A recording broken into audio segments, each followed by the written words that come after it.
Hey friends, Not Link here, and today I have some big Paintball 2 leaks for you. So on screen right now is footage that I have captured in-game. There's a lot of it, so I want to go over everything and kind of just tell you what's been happening. And trust me, if you stay to the end, there's been a massive improvement to one of the maps that you do not want to miss. As you can see, this is the winter map that we've discussed before. It's still absolutely stunning. They've got more features. They've got like the rocks, the logs, everything like that. And if you listen very closely, depending on what surface you walk on will depend on what the sound is actually like. You'll hear it pretty well when I walk in. Are you ready? 3, 2, 1.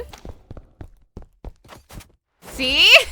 It jumped from the little wood textures of the cabin to the snow textures of the snow. Now, if I go back here a little bit, you'll see that eventually I get tagged by you-know-who. There he is up on top. And I got tagged by Gavin using the dark matter rifle. Now, it was previously discussed that OP guns and such weren't going to be in the game, such as the dark matter guns, just because in Big Paintball 1, they caused such a problem. You guys know my feeling about dark matter guns. I think they're cool, but they just cause people to leave. So to see them in the game here was a little bit of a surprise. But Gavin does say later in the chat that these are not final, so we're not sure if it's actually going to be in the game right now or if he just put it in for the memes. But what I do find quite funny about this is that when I do actually get tagged by Gavin using the dark matter guns, look at that!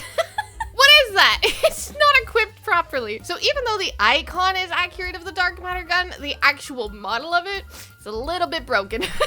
Now, there are 2 dark matter guns, and if I zoom through here, you can see them both now in my inventory. So there's the quick dark matter, the lightweight dark matter, and I'll be honest, they perform almost identically. And if there was a difference, it's like the tiniest little thing. Now, if you take a look, you can see some people kind of flying in the air. This is a new kill effect when you equip the Starfall Sniper.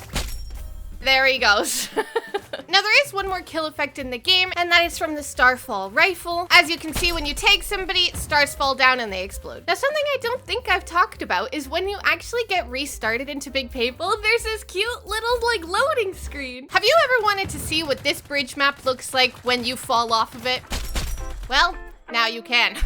Now in the background here, you see this guy with this like flame effect going off of him, kind of like lightning bolts. I'm not 100% confirmed what this actually is, but my theory is that if you get a high enough streak, such as like 5 kill streaks, I believe this is the effect you get. Now as the round ends, you'll be able to see this loading screen. You can see kind of the names of it. We've got Winterland, Bridge 2023, and Wild West. And of course, you now have the match starting sign. And if you watch these doors very closely, they are covered with glass. Look at that. But you'll see it kind of goes down and then you can immediately walk through. But before I show you the new map, I want to show you some strategies I kind of learned. Now, I jumped into this game on a random day and I was like, you know what? I really would like to get a nuke. So I decided today was going to be the day that I'd try and work out a little bit of a strategy to see what would work best for it. Now, typically, as you guys know, my usual strategy is to spawn camp because let's be honest, it works. You get a lot of kills, but I'm not sure if this is a final change or not. But I do think that the way sentries work on this game is going to be slightly different, which makes getting nukes so much harder. Now, as you can see at the bottom, there are kill streaks involved. So in order to get an actual sentry, you need 8 tags. The problem I ran into is that sentries don't stack. So unlike on the original Big Paintball, where you can get like 20 mini sentries in your inventory because they just keep stacking up with your amount of kills, even if you don't place them, on Big Paintball 2, I noticed that's not a thing, which makes getting nukes super hard. The one thing about this game is so far it seems the rounds are longer, which means that even though sentries are harder to get, you have more time to do it. Now, after this recording, this feature changed back to the original way where sentries do stack. So what I want to know, which you prefer? Do you prefer that sentries stack and you can continue to spawn camp? Or do you prefer that every time you get a sentry, you have to place it until you can start earning the next one? Now, the strategy I learned on this map, because it's much easier for people to actually get over to your side of the base, you want to put a sentry on your side of the base in a spot that's pretty protected, but isn't super close to your base. That means means nobody will actually ever get tagged from it. So what you'll see here is me placing the sentry exactly where I think it belongs, and that's on my side of the bridge, but behind the actual ramp. Because anytime somebody walks past it on any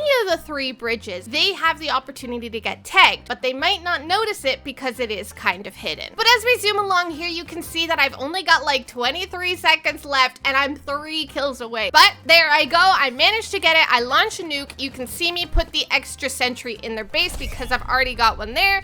There we go, I get a few extra tags. It's nothing special, but at least I managed to get a nuke within the time frame. Now I think it's time for the moment you have all been waiting for, the new map. Do you guys remember this map? It's called Cyber City. It's the one with the clock tower, all the really cool buildings, the beautiful bridge on the side, but you can see that it's all just gray boxes and still hasn't been textured yet. Well, take a look at it now. I'll be honest, when I jumped in, I genuinely didn't put 2 and 2 together. I didn't think this was the same map, but it is absolutely stunning. Not only do we have all the cherry blossom trees, everything is such a cool color, a cool texture. I mean, just look at the bridge. Look, I'm literally standing there in awe. I mean, just look at these buildings. There's actually a clock now on the tower. And something I want to show, pay attention to the little guy right here. Look at him, ready? Listen to that. The effect is slightly different. Now you can actually see the stars, but if we listen back again, it has a new sound effect. You can hear the whoosh of the stars hitting them, and then you can hear the sparkles of it shattering. But as we continue in the map, you can see the little tower, which I think is like a radio tower. Don't know the actual term for it. And eventually you'll be able to tell that this is in fact the same map that we saw in Cyber City, because here's the bridge. It looks so cool with the neon lights. And there's a lot of the exact same platforms that you can jump from. And if you're still not convinced, here's the building with the elevator that I'm still convinced doesn't work, that Gavin surrounded me in sentries with. In we go. Here's the building. It's the exact same map, just absolutely stunning. You can see me trying to shoot around and crouch and just hope it works because I'm still trying to figure out what Gavin was trying to tell me. But on top of the buildings being absolutely stunning and very well textured, you can see all of the finer details. There's these traffic stop barriers. There's grates with trash on it. There's little flowers on the grass. And here are the platforms I was talking about. There are these really cool posters littered around the entire map showcasing some of the guns. You can see that one's the graffiti rifle, and I can't remember the name of that one off the top of my head. I genuinely think this is going to be one of my favorite maps because it's so pretty. Now, while I was editing this video, Big Paintball 2 opened again, and instead of this map being on the bright, beautiful, sunny day, it turned to night, and I'm gonna be honest, I kinda love it. I'm not totally sure which one I actually prefer more, so you tell me in the comments which one you like better, daytime or nighttime. Now, if that wasn't enough for you, do you hear that sound? What's that sound? I wonder, could it be Gavin with the poop gun? Look at this, look at him. Not only is the poop gun super cool, but it shoots out little pellets. Shoots out balls of poop. And the best part is you can see a poster of it right in there on the map. It's so gross. So remember, if you want to stay up to date on all things Big Paintball, this is the channel to subscribe to, so make sure you do it right now. But if you enjoyed this video, I know you'll love that one. Leave a like, subscribe, and I'll see you in the next one. Bye now.